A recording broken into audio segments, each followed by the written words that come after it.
Bonjour à tous, après cette belle vidéo. Merci beaucoup d'être venus en nombre pour notre masterclass qui s'intitule « Comment engager et fidéliser vos clients grâce au marketing relationnel ». L'idée aujourd'hui avec Aurore, c'est qu'on vous présente très rapidement, pour que vous ayez du contexte, qui on est et ce qu'on fait. Et ensuite, on se basera sur un programme de marketing relationnel très concret, qui est le programme que Aurore a mis en place dans son entreprise, pour vous partager des bonnes pratiques et des idées que vous pourrez vous aussi mettre en application dans vos entreprises. Donc, pour vous donner un petit peu de contexte, moi je m'appelle Léonie, je suis la fondatrice de Jeudi Merci. Jeudi Merci, c'est une entreprise qui combat la surcharge des canaux digitaux. Aujourd'hui, si vous êtes ici, j'imagine que vous faites du marketing, on a tendance à tous faire du marketing un peu de la même façon, ou en tout cas via les mêmes canaux, par de l'email, de la pub ou des posts sur les réseaux sociaux, de la publicité en ligne, du contenu. Et en fait, le problème, c'est que comme tout le monde fait la même chose, il y a une surcharge et en tant que consommateur, on n'arrive pas à tout consommer. Et donc, on a tendance à être parfois un peu hermétique aux messages que les marques essayent de nous faire passer. Donc, ça a deux impacts. Le premier, c'est que les coûts d'acquisition explosent en B2B comme en B2C. Et le deuxième, c'est que les marques ont du mal à créer du lien avec leur clientèle existante, à créer une préférence de marque qui poussera leurs clients fidèles à rester fidèles sur le long terme et à consommer de façon croissante. Face à ça, depuis 2016, il y a une tendance de fond qui est partie des États-Unis, qui est un retour au physique. Quand je dis physique, c'est l'envoi de jolies cartes postales, de petites attentions au moment clé du parcours client. C'est super efficace parce que les taux de réponse sont 9 fois supérieurs à ce qu'on peut obtenir sur des canaux online. Mais par contre, ça peut très vite être galère à mettre en place. Et c'est pour ça que j'ai créé Jeudi Merci. En fait, Jeudi Merci, c'est un logiciel qui fait le lien entre votre CRM ou votre CDP et un entrepôt logistique. Donc on est capable d'écouter vos déclencheurs et d'automatiser l'envoi de tout type d'objets. On a plusieurs applications, de la prospection en B2B, des campagnes relationnelles en B2B comme en B2C, et c'est vraiment sur ces campagnes relationnelles qu'aujourd'hui on va se concentrer, avec Aurore, qui du coup est marketing manager chez Avisio, et qui a mis en place une campagne relationnelle avec Jeudi Merci. Tout à fait. Du coup, juste un mot rapide sur Avisio. Avisio, on accompagne les boîtes en croissance sur leur sujet RH et People. On va du cabinet de recrutement au placement de DRH part-time, au mentoring. Et au-dessus de tout ça, on a un réseau de top managers experts métiers de la tech française qui vont alimenter ces différents services. J'aurai l'occasion d'en parler un petit peu plus en détail au courant de la presse. Et alors, pour commencer sur des bonnes bases, on va reprendre une définition commune du marketing relationnel. Quand on parle de marketing relationnel, on parle de toutes les actions marketing qui visent à mettre en place une relation personnalisée et continue avec chaque client. Donc, on peut opposer ça au marketing d'acquisition, où on va essayer de capter l'attention de potentiels nouveaux clients. Là, on va se concentrer sur notre clientèle ou nos utilisateurs existants pour les transformer en ambassadeurs. Et un ambassadeur, du coup, c'est un client qui est tellement convaincu par votre offre et tellement fan de votre marque qu'il va vous recommander autour de lui. Un ambassadeur, ça peut être vu comme un commercial externalisé de votre entreprise. C'est quelqu'un qui vraiment peut vous aider à travailler votre notoriété de marque. Et un ambassadeur, du coup, vous aide à améliorer deux indicateurs de performance. Le premier, qu'on appelle le NRR, c'est un jargon très tech, mais qui est le net revenu, c'est le revenu additionnel que vous font faire chacun de vos clients existants. L'idée, c'est qu'on va essayer de perdre le moins possible de clients et de faire de l'upsell ou du cross-sell chez nos clients existants. Ça, vos ambassadeurs vous aident vraiment à le faire.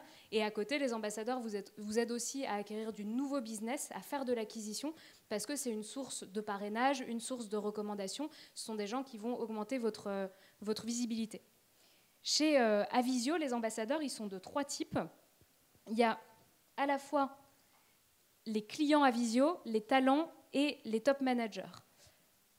Ouais, alors exactement. Donc moi, je vais me concentrer surtout sur notre activité cabinet de recrutement, même si on a plein d'autres activités. Et en fait, on a 3 ambassadeurs chez nous. On a les top managers, les talents et les clients. Les top managers, chez nous, ils sont hyper importants parce qu'on est un cabinet différent, on ne fait pas du tout de chasse, on fonctionne que sur de la cooptation. Donc c'est vraiment les top managers de notre réseau qui vont nous coopter des anciens collègues, des anciens managers, je dirais, en nous disant, bah voilà, un tel est à la recherche d'un poste, aidez-nous à le placer. Donc on ne fait pas du tout de chasse. Donc sans aller très loin, on comprend assez vite qu'on a besoin de chouchouter ces top managers qui sont nos ambassadeurs pour que notre modèle fonctionne. Et on a également nos clients et nos talents de façon, je dirais, de façon beaucoup plus classique. Nos clients, bah, évidemment, qui nous confient des mandats. Et donc, on a envie qu'ils deviennent des ambassadeurs pour qu'ils continuent à nous confier des mandats. Et les talents qui, sur la même démarche que le réseau de top managers, deviennent aussi une communauté et qui vont eux-mêmes recommander à Visio, à leurs copains, à leurs collègues, à leur famille, en disant voilà, moi j'ai été placée, c'est super, et va chez Visio, ou en tout cas nous dire je connais telle personne qui cherche un poste et qui va nous recommander. Donc on a besoin, c'est un cercle ultra vertueux, comme on fonctionne que sur la cooptation, on a besoin que toutes ces parties prenantes-là soient ultra engagées et donc soient des ambassadeurs. Et donc c'est un très bon exemple de marketing relationnel parce que la proposition de valeur clé d'Avisio est vraiment basée sur le relationnel et donc sur ce besoin de créer une communauté soudée à partir de chacun de ces types d'acteurs. Alors, pourquoi on met en place un programme d'engagement, un programme de marketing relationnel? Ça, on l'a abordé rapidement juste avant, mais l'idée, c'est à la fois de fidéliser ces clients existants, de les engager, de les rendre toujours plus actifs avec votre marque ou votre produit, et de gagner en recommandation. Et c'est ce troisième objectif qui est l'objectif clé de Avisio. Oui, tout à fait. Nous, notre objectif... avec le programme Jeudi Merci, on rentrera un peu dans le concret pour vous expliquer ce qu'on a mis en place, juste après. Nous, notre objectif, c'est vraiment de développer la notoriété, l'engagement, la fidélisation. Tout à l'heure, j'étais à conférence avec Juliette notamment, qui est là, qui expliquait tout le funnel de conversion, que d'acquérir des clients, ça coûte cher. Et en fait, parfois, il faut peut-être un peu plus jouer sur la fidélisation déjà pour que ça coûte moins cher. Et puis, finalement, un client content en vaut deux. Donc voilà. Et donc c'est vrai que chez nous, c'est hyper fort par rapport à notre modèle d'avoir des clients hyper engagés, hyper fidélisés et du coup avoir de la recommandation. Et d'ailleurs, ce côté de concentration souvent sur l'acquisition dans le marketing, il se reflète beaucoup dans les budgets, où on se rend compte que souvent, les entreprises ont un budget marketing qui est en fait un budget acquisition et une ligne ridicule sur le budget fidélisation. Pour vous donner un ordre d'idée, un ordre de grandeur, parce qu'on aime bien partager du concret, nous, chez Jeudi Merci, notre budget fidélisation, il est égal à la moitié de notre budget acquisition. On a vraiment une poche qui est très importante, parce qu'on génère autant de business par nos clients existants en développant leurs usages et leur fidélité qu'en chassant de nouveaux clients.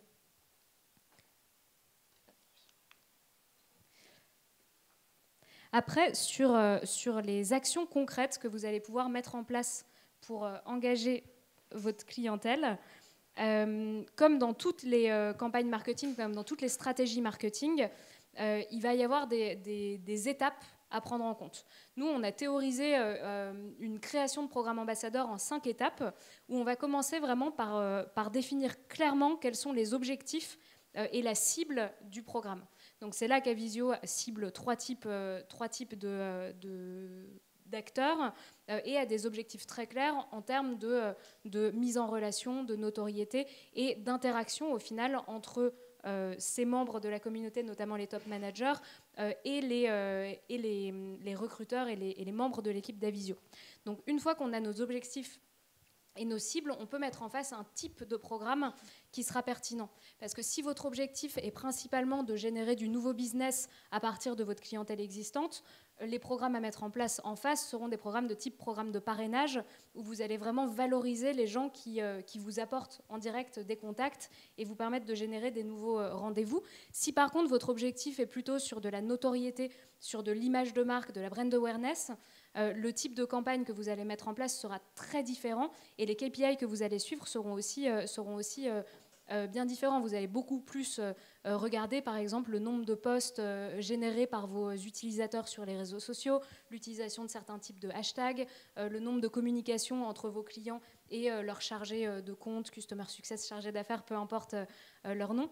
Mais donc c'est vraiment la base de tout programme de marketing relationnel, c'est savoir pourquoi vous, dans votre entreprise, vous avez besoin d'établir une relation forte avec votre clientèle. Et une fois qu'on connaît donc ces objectifs, sa cible, et qu'on a pu à partir de ça définir le type de programme, c'est seulement à ce moment-là qu'on va commencer à réfléchir à la politique de rewards à mettre en place, parce que le marketing relationnel fonctionne souvent quand même par des récompenses, que ce soit des réductions sur des achats, des remises commerciales ou des choses un peu plus originales sur lesquelles on reviendra avec Aurore. Et une fois que toute cette politique est mise en place, là on va chercher à faire connaître son programme auprès de ses clients existants, à l'utiliser comme un hameçon pour leur montrer tout ce qu'ils ont à gagner ou tout ce qu'ils peuvent avoir s'ils montrent leur engagement avec l'entreprise. Et ensuite, on a des indicateurs de performance à suivre qui nous permettent d'itérer sur le programme pour l'améliorer de façon continue. Sur cette partie KPI, c'était vraiment un de mes chevaux de bataille chez Jeudi Merci, je ne sais pas comment on dit, mais qui est de permettre d'avoir des indicateurs de performance et de les suivre, même sur des campagnes qui ne sont pas purement digitales. Parce qu'aujourd'hui, on ne fait plus de marketing à l'aveugle. En fait, il faut qu'on sache où on en est au début, où on veut aller, et que ça nous permette petit à petit d'améliorer les campagnes. Donc, je reviens sur Avisio après être partie dans tous les sens. Mais donc, chez Avisio, il y a 3 cibles, et donc 3 stratégies différentes d'accompagnement.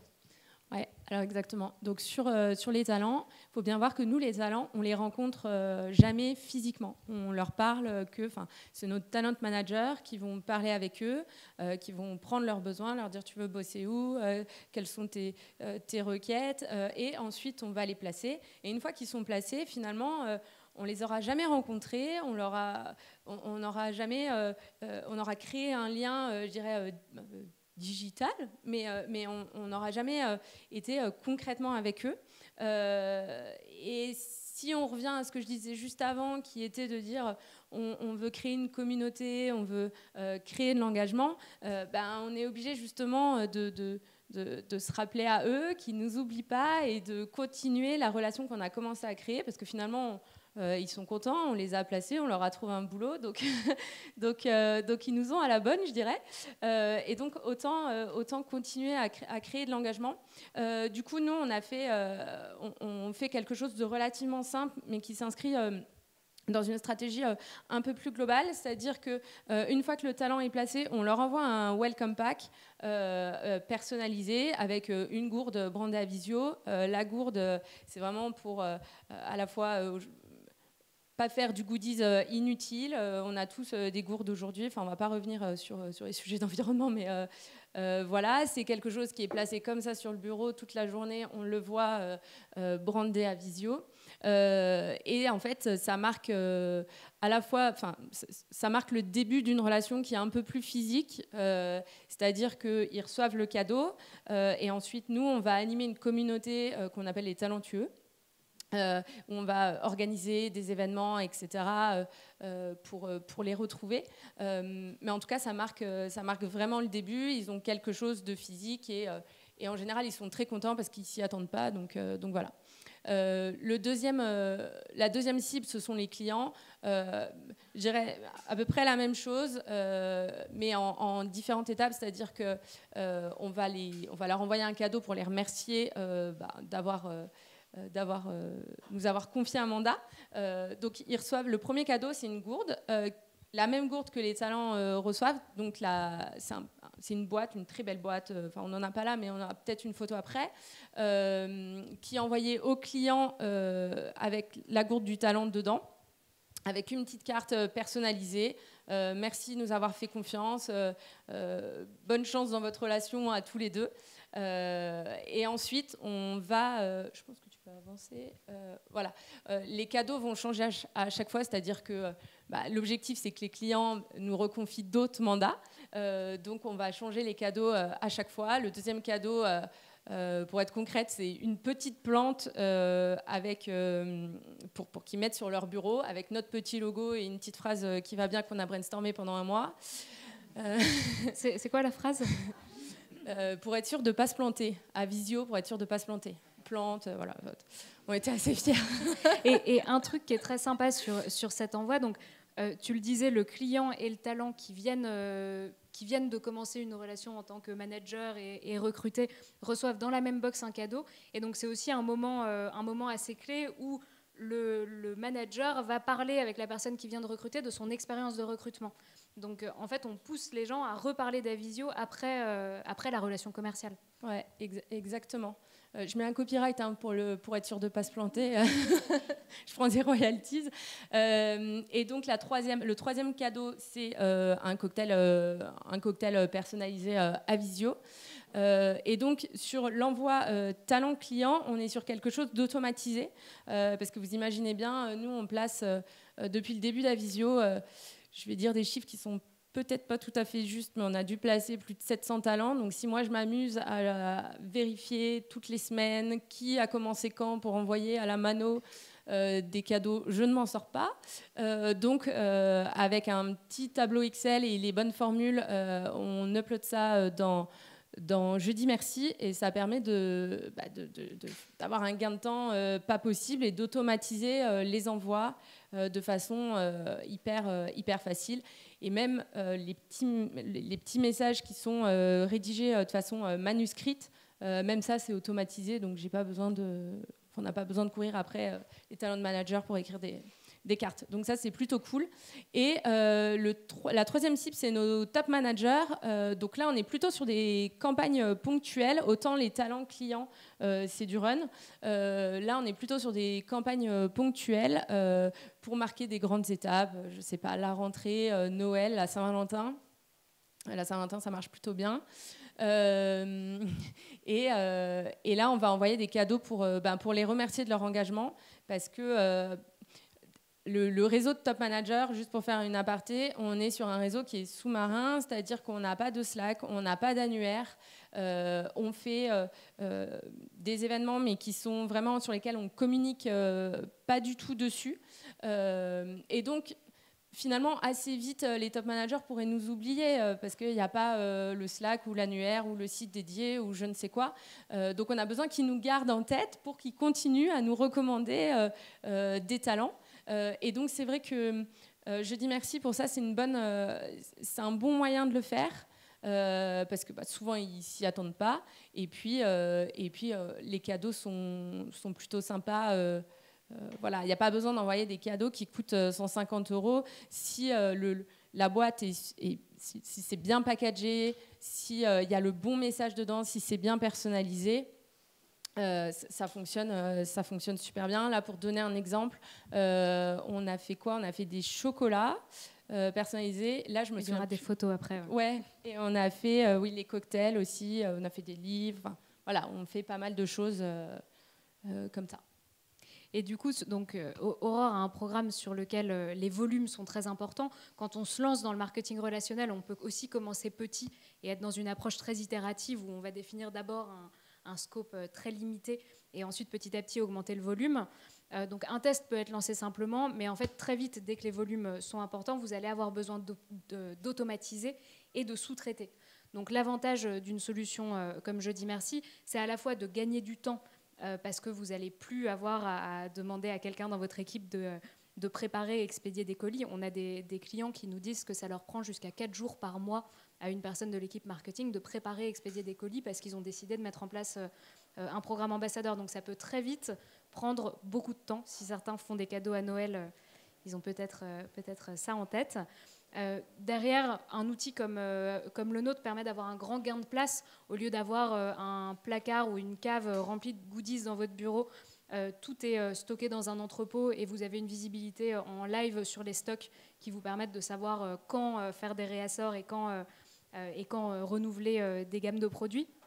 Et derrière, il y a un gain d'image qui est très important parce qu'entre un colis qui est fait de façon artisanale, dans lequel vous allez à la poste pour mettre une étiquette dessus, etc., et un colis professionnel avec des packagings qui sont optimisés et faits par des personnes dont le rôle, c'est vraiment d'optimiser l'image. La qualité perçue n'est pas la même chez le destinataire et c'est important de travailler vraiment cette qualité-là. Et à côté de ça, nous, on a aussi un rôle d'expert où on accompagne nos clients, on leur met à disposition des méthodologies pour réfléchir au programme et bien suivre les performances et le logiciel qui permet d'automatiser toutes ces campagnes. Donc en termes de rendu, on a quelques exemples d'Avisio. Donc le programme Avisio sur le relationnel a vraiment un enjeu et un objectif de relation, donc de reprendre contact avec les top managers, mais aussi les clients, etc. Et alors qu'on a souvent bien du mal à obtenir des réponses à nos mails, sur le lien émotionnel qui est suscité par un cadeau, souvent c'est les destinataires eux-mêmes qui vont prendre des photos, les envoyer par texto, les poster sur LinkedIn.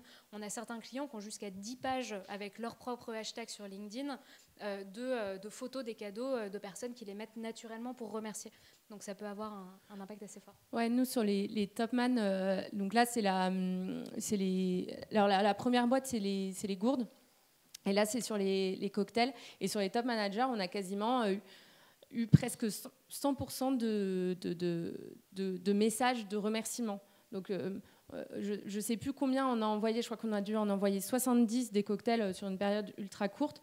Quand on parle de top man, on parle quand même de personnes qui sont ultra haut placés dans les boîtes de la tech, avec qui c'est hyper difficile parfois de communiquer. Et là, ils prennent le temps de nous envoyer un texto. Et en général, 2-3 jours après, on a un message. « Oh, by the way, je connais un tel qui cherche un poste. » ou voilà, je vais te confier un mandat. L'impact, ça paraît pas grand-chose. Ça paraît évident quand on le dit comme ça. Bah oui, c'est un cadeau. Mais vraiment, pour nous, ça a été énorme sur ce que ça a réactivé. Vraiment. Enfin, vous voyez, c'est des vrais screenshots que j'ai dû couper parce qu'après, ça continuait dans les conversations de reco. Mais voilà, c'est vraiment des conversations WhatsApp et ça fonctionne. Ça fonctionne super bien, quoi. On a fini pour aujourd'hui. Si vous avez des questions, je pense qu'on a encore un peu de temps maintenant. Et sinon, on a un stand qui est en face de l'espace VIP. On vous enverra un document beaucoup plus axé méthodologie, donc qui détaille les différentes étapes à mettre en place pour créer votre propre programme. On voulait aujourd'hui donner une vue d'ensemble de tout ce qui est possible, mais donc on vous enverra quelque chose de plus concret. Et si vous avez des questions sur Avisio, n'hésitez pas non plus. Nous, chez Jeudi Merci, c'est notre partenaire clé de recrutement. Et c'est vrai que leur fonctionnement par de la cooptation permet d'avoir des candidats assez géniaux, donc j'aurai bientôt ma gourde et j'ai hâte. Je crois que tu l'as dit, mais je veux être sûre. Est-ce que la plateforme Jeudi Merci se connecte directement avec Salesforce ? On peut se connecter à HubSpot ou Salesforce aujourd'hui. Ok, merci. Et bon après-midi à tous.